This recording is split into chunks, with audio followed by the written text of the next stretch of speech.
and today I want to tell you another heartbreaking story. On January 14th, 2014, a Tuesday just before noon, law enforcement officers were dispatched to a residence in Frisco, Texas, United States, to conduct a welfare check on Anna Moses, a 43-year-old woman. Living independently, Anna's boyfriend, Michael Stodnick, raised concerns when he couldn't get in touch with her. They were due to meet for a date the night before, but when Michael arrived at Anna's house at 7:30 p.m., her house was dark, all the lights were off, and her car was not in the driveway. This was unusual because Anna typically left her car in the driveway, except in inclement weather when she would park it in the garage. Despite ringing the doorbell, calling, and sending texts, Michael received no response. Following his initial attempt to contact Anna, Michael drove to a nearby Starbucks and waited for 15 minutes. Subsequently, he revisited Anna's house, finding no apparent change, and decided to return home. The next morning, Michael continued his efforts to reach Anna through text messages and phone calls, once again without any response. Concerned, he reached out to some of her friends, who also reported not having heard from her. At 9 a.m., on the morning of January 14th, Michael returned to Anna's house and observed that her trash bins were still placed at the front, with packages untouched at her doorstep. Despite possessing a house key, Michael refrained from entering as he was unfamiliar with the alarm code. The situation suggested that Anna had not returned home after work on the 13th. Upon Michael's concern for Anna's well-being, he contacted the police and requested a welfare check. The police advised him to contact the University of Texas at Dallas Police, as that was Anna's last known location. Anna worked as a statistical analyst in UTD's strategy department, and she had been at work all day on the 13th of January. Michael went to the campus and spoke to the police, but they didn't seem concerned. It wasn't until Anna's boss reported her missing that they took the matter seriously. Anna's boss informed them that she hadn't been at work on the morning of January 14th. Following this report, a 911 call was made, prompting the police to visit Anna's residence. Nothing appeared out of the ordinary. There were no signs of forced entry. They spoke with Anna's son, Igor, who had a key and met them at the house. The alarm was disarmed at 12:05 p.m., according to the alarm log, marking the first time since the morning of January 13th. The question remained: where was Anna? The police conducted a search of various rooms and discovered Anna's lifeless body in the garage where she had been fatally shot. Despite her demise, she was still dressed in her coat and scarf. Remarkably, nothing seemed to be missing except for her car. Her purse, containing money, was found next to her, and scattered mail surrounded her. Notably, an empty Taco Bell sack with a quesadilla wrapper lay on the ground nearby. Anna had suffered 7 gunshot wounds, distributed as follows: 1 in the neck, 2 in the chest, 3 in the back, and 1 that didn't break the skin, the bullet being lodged in her clothing. Additionally, she exhibited abrasions on her left hand and a minor abrasion on her right hand, consistent with defensive wounds or a fall. Surprisingly, the police discovered a total of 11 cartridge cases in the garage, contradicting the initial count of 7. Intriguingly, there were no bullet holes in the garage. This led the police to suspect that the crime scene might have been manipulated to give the appearance of a robbery. Notably, no fingerprints were recovered from the patio door and the interior garage door. The police hypothesized that Anna was murdered on the evening of January 13th as she returned home from her job at the University of Texas at Dallas. The critical question remains: who is responsible for Anna's murder? The investigation into Anna's death raised more questions than it provided answers. Originally from Russia, Anna relocated to the United States after meeting a man named Robert Moses. Their union resulted in marriage, and Robert formally adopted Anna's son, Igor. Initially, the family appeared close-knit, and Robert and Igor shared a strong bond. However, as the years passed and Anna gained confidence in her new American life, she started engaging in activities independent of Robert, causing strains in their relationship. Anna's interactions with other men, played a role in the deterioration of her marriage. One of these connections was with Dr. John Wierkowski, a colleague who would generously provide her with financial assistance whenever needed. Additionally, Anna spent time with Jerry Caspel, a man with whom she shared a love for the opera and musicals. Jerry was so infatuated with Anna that he dedicated 2 books of poetry to her. Despite that, he said there was nothing romantic between him and Anna as he was married. During their investigation, the police interviewed one of Anna's friends, Dr. Jacques Christian, who also worked at the University of Texas at Dallas. Dr. Christian revealed an incident that occurred on December 15, 2012, between Anna and her ex-husband, Robert. According to Dr. Christian, Anna was highly distressed and reached out to her, stating that she was locked inside a closet with her 2 dogs. The police were called, but the incident was recorded as a mistake.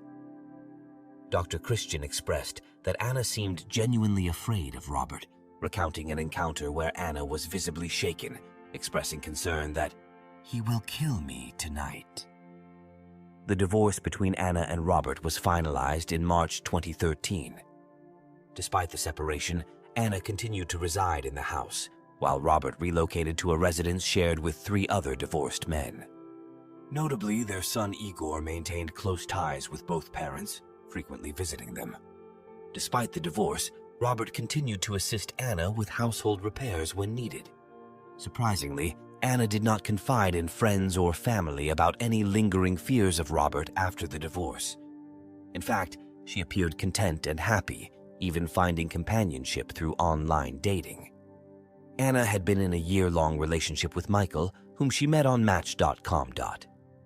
When questioned by the police, Robert provided his account of events on January 13th. He claimed to have spent the day watching football at home before heading to Twin Peaks Bar. Surveillance footage corroborated his timeline, showing him entering the bar at 7:06 p.m. and leaving at 7:57 p.m. During the questioning, the police observed a small cut on Robert's right hand, just above the knuckle of his ring finger, with blood seeping through the bandage. Despite this, Robert cooperated with the investigation, willingly offering a DNA sample and granting permission for the police to search his room. During the search of Robert's belongings, various firearms were discovered, including a .22 Ruger long rifle, a .22 black pocket pistol, and a .22 black Browning Buckmark target pistol. However, thorough testing ruled out these firearms as the murder weapon.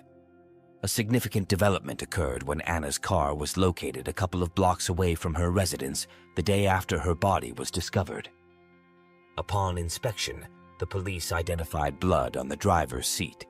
Notably, muddy footprints were observed on the hood of the car, with additional footprints on top of the vehicle.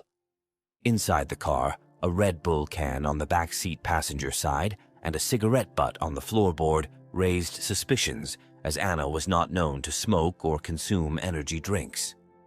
The police believed that the blood found in the car matched the type of injury on Robert's right hand. Subsequent DNA analysis confirmed that the blood in Anna's car matched Robert's DNA sample. When questioned about the blood, Robert initially claimed ignorance, stating he could think of no reason for its presence. However, he later admitted to being in Anna's car on January 28, 2015, explaining that he had fixed a broken water pipe in the garage that day. In light of these findings, Robert was charged with murder. The prosecution built its case around the assertion that Robert was the sole individual with the motive, means, and opportunity to commit the murder of Anna, alleging, "Everything points to him. It points nowhere else." Their argument centered on the belief that Robert killed Anna for personal financial gain. The court learned that on January 13th, Anna followed her usual routine, leaving for work at 8:23 a.m., and activating the house alarm before her departure. She spent the day at work, including a tea break around 2 p.m. with Dr. Wierkowski. Anna concluded her workday at 5 p.m., her customary departure time. Video surveillance captured her walking into the parking garage at work at 5:02 p.m. Subsequently, at 5:07 p.m., Anna left the garage in her car, stopping at a Taco Bell drive-thru where she used her credit card to purchase a chicken quesadilla. Crucially, surveillance near an elementary school close to Anna's residence recorded a car resembling Anna's passing by at 5:44 p.m. This raised the question: if Anna drove home, was there someone waiting for her inside the garage? The prosecution's case heavily relied on establishing the timing of Anna's death, with the police contending that it occurred between 5:50 p.m. and 5:55 p.m. Testimonies presented in court included statements from individuals residing on the street where Anna's car was discovered. Stephen Brockway testified that on January 14th, between 1 p.m. and 1:40 p.m., he and a friend were moving a trailer, and no cars were parked in that location at the time. Upon returning around 3 p.m., he noted the presence of an SUV parked there. Another neighbor reported observing a blue Chevy truck on the street between 5 p.m. and 6 p.m. Based on this information, the police concluded that Anna's car was likely left in that location sometime after 6 p.m. on January 14th. During the court proceedings, it was revealed that the police had interviewed the other men in Anna's life, specifically Michael and Jerry. Both men willingly provided DNA samples for investigation. Michael denied possessing any firearms. On the other hand, Jerry admitted to owning a 9mm Glock and a .22 target pistol, although the police did not recover these weapons. The court also learned from toll records that Jerry left his workplace in Arlington around 5:18 p.m. on January 13th.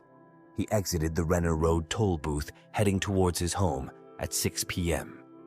This information, if considered in conjunction with the police's belief about the time of Anna's death, suggested that Jerry was not in a position to be responsible for the crime at the time it occurred. These details were presented to the court to eliminate other potential suspects.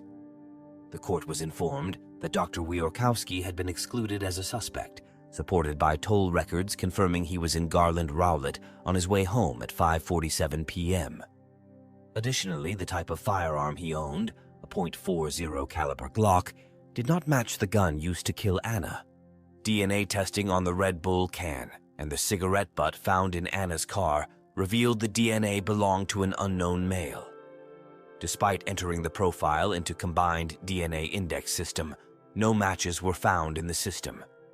The prosecution underscored the financial motive, asserting that Robert stood to gain financially from Anna's death. A scrutiny of his financial records revealed several credit cards that were nearly maxed out. During police interviews, Robert reportedly displayed a notable interest in Anna's finances. Michael informed the police that Robert inquired about Anna's financial situation shortly after her death, and he also approached Anna's mother to inquire about the whereabouts of Anna's jewelry. Dr. Christian testified that she overheard Robert expressing that it would be advantageous if he lived in Anna's home to avoid the expense of maintaining two residences. Another friend of Anna's, Tatiana Heber, described Robert as very businesslike and noted his interest in Anna's bank accounts, passwords, and other documents. The court learned that Frank Schoberle, the independent executor of Anna's will, advised Igor to establish a trust, but Robert directed him to deposit the money into a bank account instead. Igor was designated as the beneficiary of Anna's $750,000 life insurance policy. On February 4, 2015, the bank account shared by Robert and Igor received a $25,000 deposit from Anna's estate. Igor stated that the funds were used to settle the car he drove, which was owned by Robert but later transferred to Igor. Additionally, the money was used to pay off the mortgage on Anna's house. The defense contended that the police, in their focus on Robert, neglected to thoroughly investigate other men in Anna's life. They highlighted that the items found in Anna's car and the footprints did not match Robert's DNA. Moreover, the weapon used to kill Anna had not been located. In defense of Robert, it was argued that he was not in line to gain financially from Anna's death, as Igor was the life insurance beneficiary. Robert maintained that his move into Anna's house was solely to assist Igor. Igor supported this claim, testifying that the decision for Robert to move in was his own, driven by a need for guidance in managing bills and household responsibilities. The trial revealed that Anna took great care of Igor, doing everything for him, so it was not uncommon for him to seek assistance with managing bills. Igor testified regarding the bloodstain found in Anna's car, asserting that it had been there for years and was not a recent or fresh stain. The defense also contested the accuracy of the time of death. The medical examiner stated during the trial that Anna's stomach contents were nearly completely digested. The defense argued that if she had eaten the quesadilla and then been killed by 6 p.m., there would have been more identifiable remnants of the food in her stomach. This raised the possibility that she might have been killed later, providing an alibi for Robert and some of the other men in Anna's life. Despite the defense's arguments, in late 2016, after more than 8 hours of deliberations, a Collin County jury found Robert Arthur Moses guilty of the first-degree murder of Anna, his ex-wife, over finances and their relationship, and sentenced him to life in prison. The prosecutors called the then 64-year-old a calculating killer in court and said that Anna, 43 at the time of her death, was targeted. She was ambushed. She was shot in the prime of her life. No one should ever fear him again. Following the conviction, he pursued an appeal in an effort to challenge the court's decision. In Robert's appeal, the argument centered on what he claimed was a lack of evidence, asserting that the conviction was based on nothing more than pure conjecture and speculation. The appeal focused on specific pieces of evidence, with particular attention to the chicken quesadilla from Taco Bell and the unexplained large sum of money in Anna's savings account at the time of her death. Regarding the chicken quesadilla, the appeal honed in on Dr. William Rohr's testimony, challenging the established time of Anna's death. Dr. Rohr acknowledged that if Anna had consumed a chicken quesadilla on her way home around 5:45 p.m. and was shot 10 minutes later, it would be reasonable for the stomach contents to be partially digested.